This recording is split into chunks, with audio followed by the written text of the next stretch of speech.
ఈ ఉషా కిరణాలు తిమిర సంహరణాలు చైతన్య దీపాలు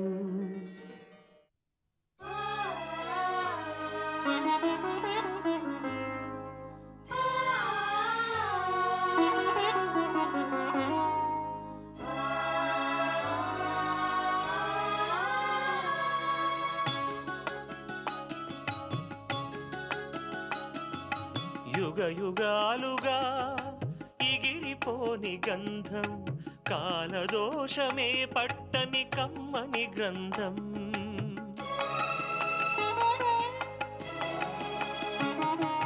యుగ యుగాలుగా ఇగిరిపోని గంధం కాలదోషమే పట్టని కమ్మని గ్రంథం బదులే కోరని పవిత్ర బంధం ఇది అన్నా చెల్లెళ్ళ అనుబంధం అనుబంధం యుగ యుగాలుగా ఇగిరిపోని గంధం కాలదోషమే పట్టని కమ్మని గ్రంథం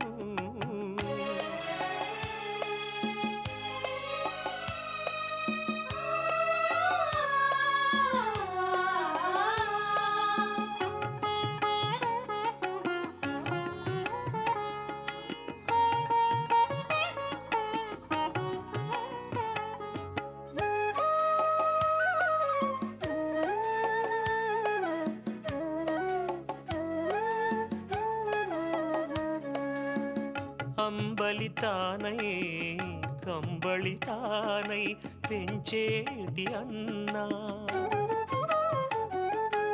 ఆప్యాయతలో అతను కన్న తల్లి కన్నా మిన్నా హృదయమే ప్రమిదగా అనురాగపు సమిధగా హృదయమే ప్రమిదగా అనురాగపు సమిధగా వెలిగించెను చెల్లి రూపం తన కంటి దీపం యుగ యుగాలుగా ఎగిరిపోని గంధం కాలదోషమే పట్టని కమ్మని గ్రంథం బదులే కోరని పవిత్ర బంధం ఇది అన్నా చెల్లెళ్ళ అనుబంధం అనుబంధం. ఈ మధ్య వేణు ఏంటి గదిలోంచి బయటికి రావడం లేదు? అలా అని నేనే చెప్పానులే. మొన్న స్ట్రిక్ట్ వార్నింగ్ ఇచ్చాను. ఆ గదిలోనే ఉంటూ చదువుకోమని ఖచ్చితంగా చెప్పాను. ఓహో, అదా సంగతి. అవును, లేకపోతే వీడెక్కడ వెళ్ళి అన్నయ్యకి నిజాలన్నీ చెప్పేస్తాడేమోనని నా భయం. ఏం చేయను, నాకిదో పెద్ద టెన్షన్ అయిపోయింది. నీకింకో విషయం చెప్పాలి. ఏంటది? ఇందాకే కమల గుడి దగ్గర కనిపించింది. కమలంటే? అదే వదినా, నీకంతకు ముందు చెప్పలా? మా అన్నయ్య గర్ల్ ఫ్రెండ్. గుర్తొచ్చిందా? నువ్వు చెప్పాక ఎలా మర్చిపోతాను? ఇంతకీ ఏం జరిగిందేం? చిచి, చెప్పుకుంటే సిగ్గుచెట్టు. ఆవిడ గారికి సిగ్గు లేకుండా అలాంటి పని చేసింది. కానీ నీతో చెప్పడానికి కూడా నాకు ఇబ్బందిగా ఉంది. ఏం జరిగిందో చెప్పు. ఏం చెప్పమంటావ్? చిచి, మరీ బరితెగించిపోయింది. నీతో ఏమన్నా చెప్పిందా?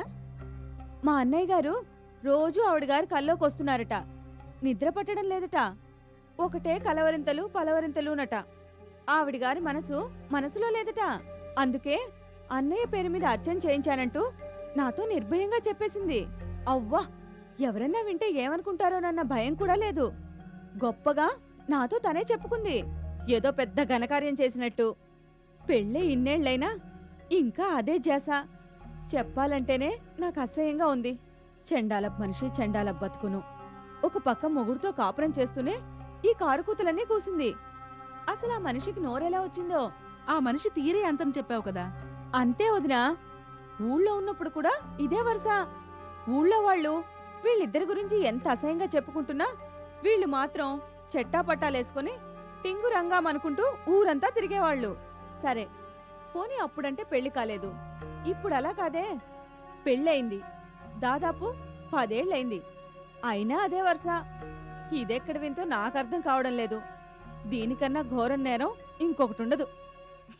సర్లే, వాళ్ళ గురించి నువ్వు ఆవేశపడిపోవడం ఎందుకు? వాళ్ళ పాపాన వాళ్లే పోతారు. అలాగని నేను ఊరుకోలేను కదా. ఎంత చెడ్డా, ఈ మహానుభావుడు నాకు అన్నయ్య.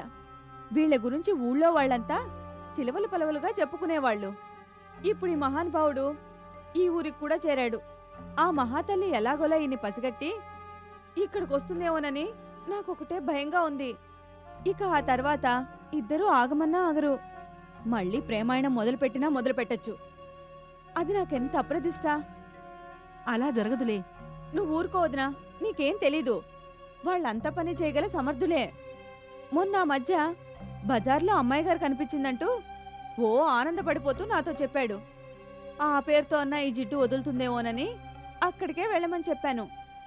వాళ్ళ ఆయనకి ఈ విషయం తెలియంగానే ఆ ఇంటి నుంచి తరిమేస్తాడని ఆశపడ్డాను. దాంతో నాకు కూడా ఈయన గారి పీడ వదిలిపోతుందనుకున్నాను. మరి అదేంటో ఆ అమ్మాయి గారు కనిపించలేదంటూ చేతులుప్పుకుంటూ వచ్చాడు. ఆ తర్వాత అసలు అటువైపు వెళ్ళని కూడా వెళ్ళడం లేదు. ఇక్కడే తిష్ట వేశాడు. ఇప్పుడు ఈయన గారి కోసం ఆవిడిక్కడికి వస్తే నేనేం చెయ్యాలి?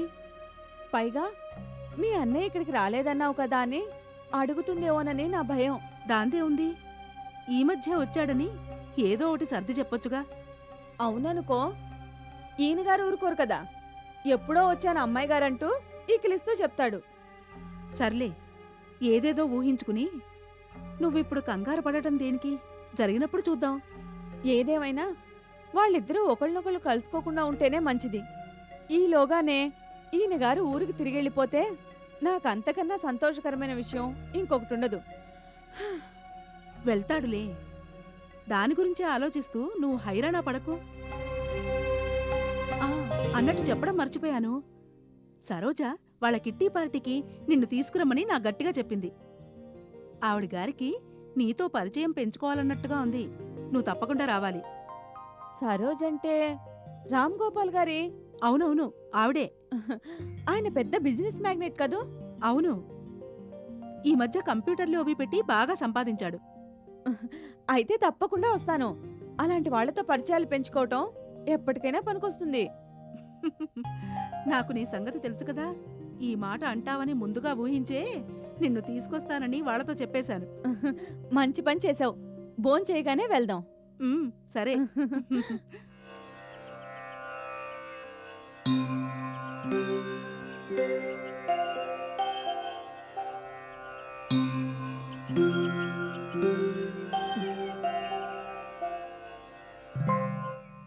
ఇవాళ రాము రాలేదా? వచ్చాడు. ఎందుకనో మనసు బావున్నట్టుగా లేదు. అక్కడ దూరంగా చెట్ల మధ్యలో ఒంటరిగా కూర్చుని ఏదో ఆలోచిస్తున్నాడు. అలాగా? ఆ,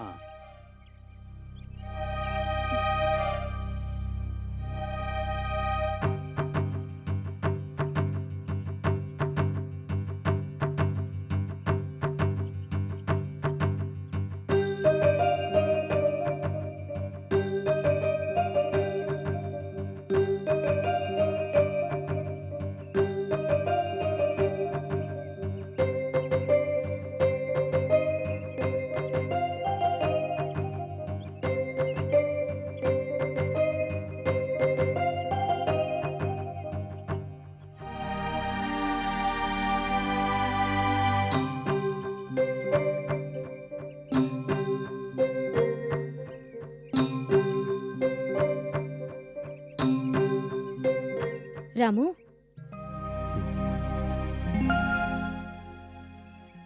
ఏంటి రాము ఇక్కడ ఒంటరిగా కూర్చొనున్నావు? ఏమైంది? ఏటీ లేదు.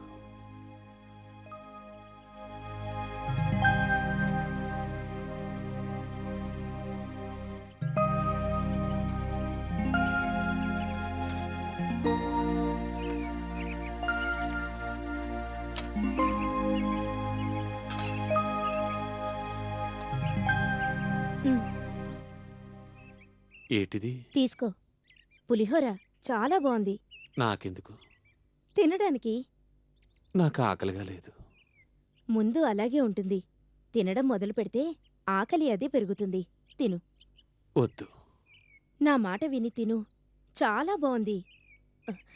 నీకోసం కాకపోయినా నా కోసం తిను. తిను. ఎన్నిసార్లు అడగాలా? ఇది ఎక్కడిది? ఆ దేవుడి ప్రసాదం లక్ష్మమ్మ దగ్గర నుంచి తీసుకున్నాను. అట్టగా. మరి ఇందులో ఉందేటి? ఆ, అది ఆ, అదే ప్రసాదం చాలా బావుంది. ఇంటికి తీసుకెళ్తాను. కొంచెం ఎక్కువగా ఇవ్వమని లక్ష్మమ్మని అడిగాను. ఇస్తానంది. దాంతో నా వెంట తెచ్చుకున్న టిఫిన్ బాక్స్లో ఈ పులిహోరని పెట్టించుకున్నాను. తీసుకో. చాలా బావుంది. దేవుడి ప్రసాదం కాదనకూడదు.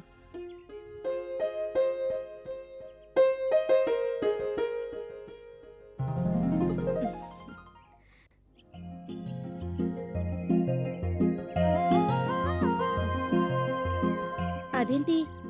మొత్తం నీకే. తిను. మరి మీకు? నాకు వేరే ఉంది. లక్ష్మమ్మ ఇందులో కూడా పెట్టింది. నాకు అది చాలే. నువ్వు తిను. అమ్మో, ఇదంతానా? నేను తినలేను. తినగలవులే, నాకు తెలుసు.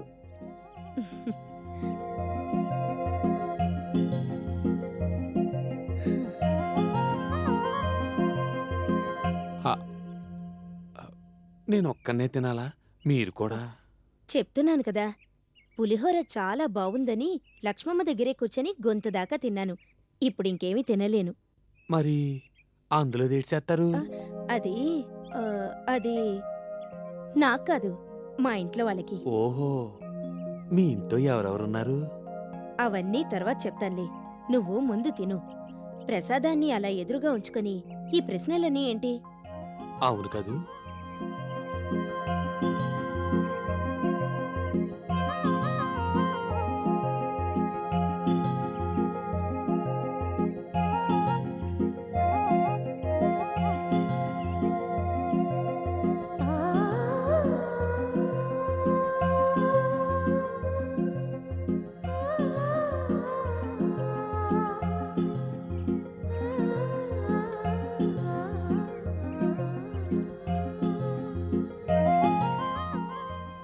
ఇదిగోండి, మీరు చెప్పారని తిన్నాను. లేకపోతే తినేవని కాదు. నాకు అసలు ఆకలి లేదు.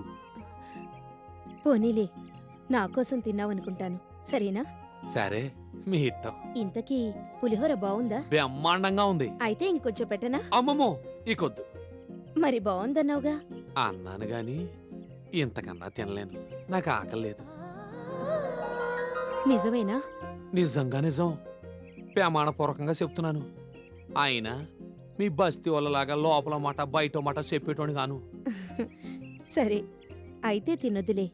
బావుందన్నావుగా, అది చాలు నాకు. ఎందుకు బాగోదు? లక్ష్మమ్మ చేస్తే అదిరిపోద్ది.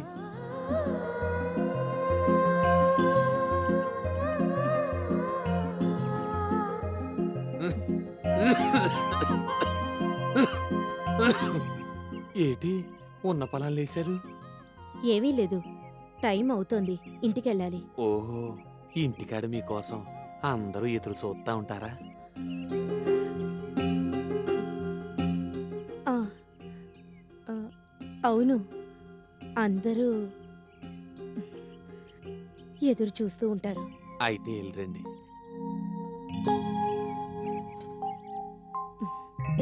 వస్తాను. అట్టాగే. ఇక్కడ ఒక్కడివే ఎందుకు? వెళ్ళి ఆ గుడి మంటపంలో కూర్చోరాదు? కనీసం వచ్చేపోయేవాళ్ళనైనా చూడొచ్చు. నేను కూడా ఇంటికి వెళ్ళిపోదాం అనుకుంటున్నానులేండి. మా ఏణుబాబు నా కోసం ఎదురు చూస్తా ఉంటాడు. సరే అయితే, నీ ఇష్టం.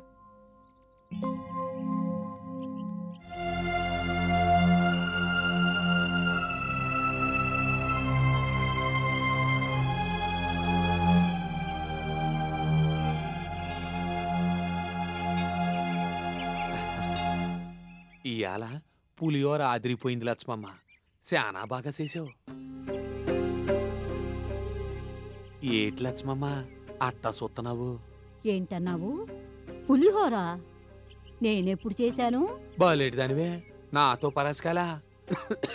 ఇందాకేగా కళ్యాణ్ గురొచ్చి నువ్వు ఇచ్చావని చెప్పి నాకు తినిపించెళ్ళారు. అప్పుడే మర్చిపోయావా? కళ్యాణి గారా? నేనిచ్చానని పులిహోర నీకిచ్చారా? అసలు నేను ఆవిడ్ని వాళ్ళ కలవనే లేదు. ఆ. అదేటి లక్ష్మమ్మ, మరి నిన్ను కలిశానని నువ్వు పులిహోరిచ్చావని అది చాలా బాగుందని చెప్పడంతో టిఫిన్ బాక్స్ నిండా పెట్టించావని ఆవిడ చెప్పిందే. నువ్వు చెప్పేది నాకేం అర్థం కావటం లేదు. అసలు నాకు ఇవాళ ఒంట్లో బాగుండక ప్రసాదమే చేయలేదు. పూజారి గారు వారింట్లో తయారు చేయించి తీసుకొచ్చారు. అది కూడా చాలా తక్కువగా ఉంది. పొద్దునే అయిపోయింది. పైగా పులిహోర అంటున్నావు. పూజారి గారింటి నుంచి వచ్చింది చక్కెర పొంగలి, కాస్తంత దద్దోజనం మాత్రమే. ఈ పులిహోర ఎక్కడిది? ఇప్పుడే కదా నాతో ఈ మాటలని చెప్పెళ్ళారు. అయితే అవన్నీ అబద్ధాలేనా? పాపం ఆయమ్మ నీకోసం తనింటి నుంచి పులిహోర తయారు చేసుకొచ్చుంటుంది. అలా చెప్తే తినవేమునని చెప్పుంటుంది. ఆయమ్మది చాలా గొప్ప మనసు. నేనెన్నో రోజులుగా చూస్తున్నాను. తను ఎవరో ఏమిటో సరిగ్గా చెప్పదు. కానీ చాలా నిదానస్తురాలు, చాలా జాలిగుండే. అయితే అయితే ఆవిడ నాకు చెప్పిందంతా. చెప్తున్నాను కదా, నేనసలు పులిహోర తయారు చెయ్యనే లేదు. అది ఆవిడ నీకోసమే తీసుకొచ్చుంటుంది. ఏటో ఈ ఊళ్ళో మడుసులందరిది అదో తీరు. అందున ఈ కళ్యాణ్ కూరు మరీ ఇంత మడిసి. ఈవిడ పద్ధతి నాకేటి అర్థం కాదు. అర్థం కాకపోవటానికి ఇందులో ఏముంది? నీ అమాయకత్వం, మంచితనం చూసి నీ మీద అభిమానం పెంచుకుంది.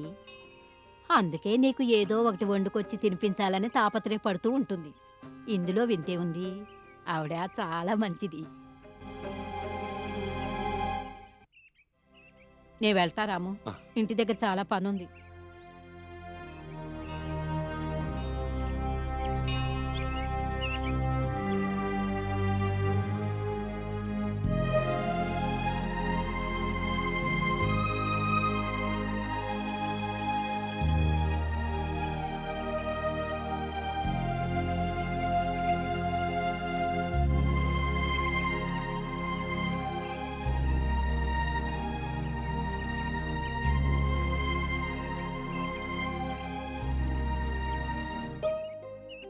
నాకు తెలిసిన డాక్టర్ ఒక ఆయన ఉన్నారు. నాతో పాటు వస్తే నేను ఆయనకి చూపిస్తాను. మంచి మందులు రాసిస్తారు. డాక్టర్ గోరా ఎందుకు? చెప్పా కదా అవసరం లేదని. మా పద్మమ్మ నాకు మందులు తెచ్చేస్తుందిగా. అది కాదు, ఏదో నా తృప్తి కోసం. ఆయన కూడా పెద్దగా మందులేవీ రాయడు. ఎందుకైనా మంచిది ఒకసారి ఆయన్ని కలుద్దాం. అక్కర్లేదండి, నేను చెప్తున్నా కదా.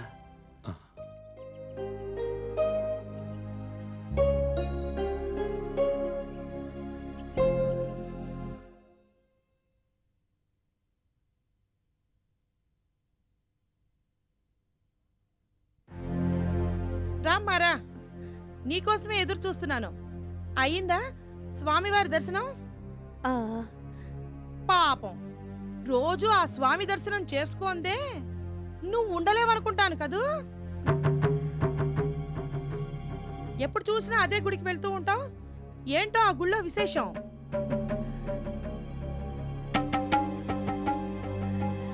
అడుగుతుంటే రాతి స్తంభంలా అలా నించుండిపోతావే, సమాధానం చెప్పు. దేవుడి దర్శనం కోసమే నువ్వు రోజు గుడికి వెళ్తున్నావంటే నేను నమ్మలేనమ్మా. ఏ నువ్వు చెప్పకపోతే నాకు తెలియదు అనుకుంటున్నావా? నీలాంటి వాళ్ళని 100 మందిని చూశాను నేను. నువ్వు రోజు గుడికెళ్తూ ఉంటే అదంతా భక్తి అనుకుని నమ్మి చిడతలు కొట్టుకుంటూ కూర్చుంటా అనుకున్నావా? అమ్మో, నీలాంటి వాళ్ళని అస్సలు నమ్మకూడదు. పిన్ని, నిజం చెప్పు, ఆ గుళ్ళో దేవుడి కోసమే వెళ్తున్నావా లేక ఇంకెవరినన్నా? పిన్ని, ఏ అడిగితే పౌరుషం పొడుచుకొస్తోంది. నువ్వెన్ని పాడు పనులు చేసినా పర్వాలేదన్నమాట. నేనడిగితే తప్పొచ్చింది. అయినా నీకిదేం పాడు బుద్ధి?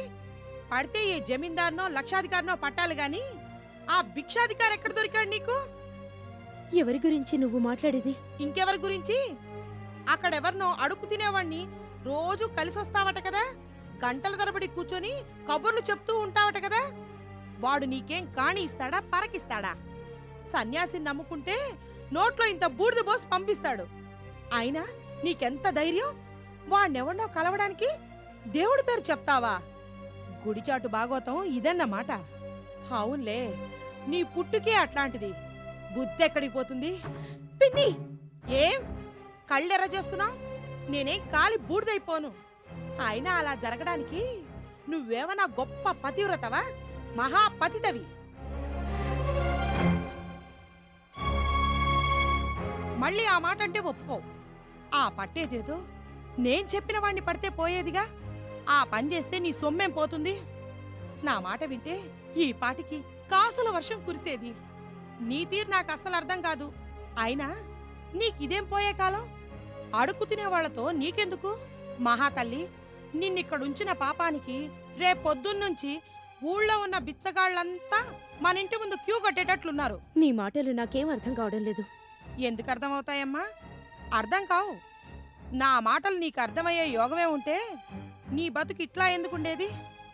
ఏదో పెద్ద భక్తి కారిపోతున్నట్లు రోజు తెల్లవారుజామునే స్నానాలు చేయడం, గుడికి పరిగెత్తడం.